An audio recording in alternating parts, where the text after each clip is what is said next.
ماما لقيت عم عنتر طالع فوق ومعاه واحده بعد ما جت كده صح؟ طيب بصوا امي خارجه من الحمام، بصوا بقى تسمعوا، امي خارجه من الحمام براحتها، يعني ما كانش حد في الشقه وكانت مشطفه صفا يعني بتتوضى وخارجه من الحمام براحتها، مش لابسه جلابيه يعني. بصوا يا جماعه كل ما بخش اتوضى بغير كله ماشي يعني بتغير هدومها يعني ما بتتوضى. المهم مش هنخش في الديتيلز قوي يعني. المهم خارجه من الحمام، هي بتسيب الباب مردود ماشي علشان ايه؟ صفا تخش، عيل يخش، حاجه تخش، الكلام ده. فخارجه من الباب لقيت واحده قاعده هنا. خارجه من الحمام لقيت واحده قاعده هنا. ايه اللي حصل بقى؟ والله انت مين؟ انت مين؟ انت بس انا اسفه برضه انت فاهمين انت مين؟ ما ينفعش كده تيجي من غير يعني ولا احنا ولا دستور برضه بده حلو. انت مين ماما؟ انا استناكي بره. قلت لك مدام ياسمين انت عايزه تشتغل ولا قلت ولا طب ماشي عايزه تشتغل. طب يا جماعه طب انا خارجه من بيتي، خارجه من الحمام براحتي، لقيت قاعده في الصاله كده وهي خارجه من باب الحمام كنت قاعده في الصاله.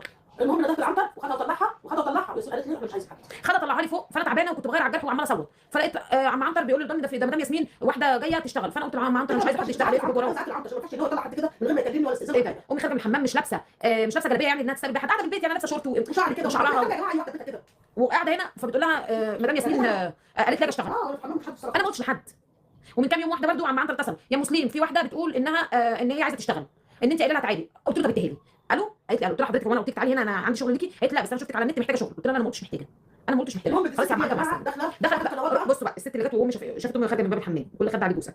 المهم دخلت في احدى القنوات اللي ضدنا عشان نذكر بقى اسامي القنوات بالظبط، دخلت تقول لها ده انت طلع معاكي حق، الناس دي صعبين قوي على الحقيقه، ورحت وما استقبلونيش ايه حضرتك داخله وامي خارجه من الحمام. عايزه اخش البيت من غير استئذان والغلط مش عليا دخل عنتر.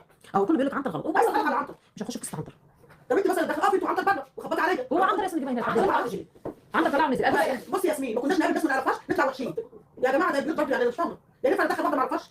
لا وقاعده ما فيش حد في الشقه ومستنيه امي تخرج من الحمام، فامي خارجه براحتها وشعرها بقى في وشي على طول. فبتقول لها ده انت مين اللي جابك هنا؟ قالت لها انت مين؟ قالت لها بس انا استنيت. قالت لها انت مين اللي دخلك هنا؟ قالت لها مدام ياسمين عايزه شغل. مدام ياسمين قلت لها مدام ياسمين فوق. انت بتقولي فوق ليه؟ ما اقول لها ايه؟ انا ولا ما كلمتش حد. المهم انت كلمتيها لازم امي العلم دي ممكن تبقى عامله مزدوجه. بصي يا ياسمين لازم تخش تعملوا بعدين والله لازم تخش تعملوا راح كاتبه كومنت في احدى القنوات ان احنا ما استقبلناهاش وامي ما نسيت تعمل لها مغات وان احنا وحشين على الحقيقه. وحبيبتي انت جايه واحنا خارجين من الحمام، عايزه ايه طيب؟